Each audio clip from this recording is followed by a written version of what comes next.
You ask Tiger to solve. This deals with linear equations with one unknown. The final result is x equals -4/7. Let's solve it step by step. Simplify the expression. Expand the parentheses.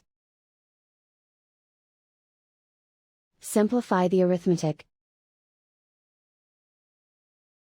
Expand the parentheses.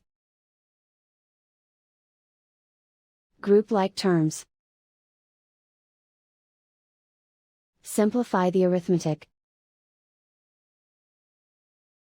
Group all x terms on the left side of the equation. Subtract 4x from both sides. Group like terms. Simplify the arithmetic. Group like terms. Simplify the arithmetic. Group all constants on the right side of the equation. Subtract 1 from both sides. Simplify the arithmetic.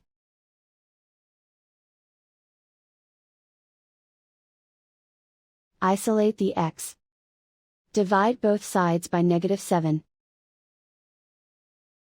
Cancel out the negatives. Simplify the fraction. Move the negative sign from the denominator to the numerator. And so the final result is x equals -4/7.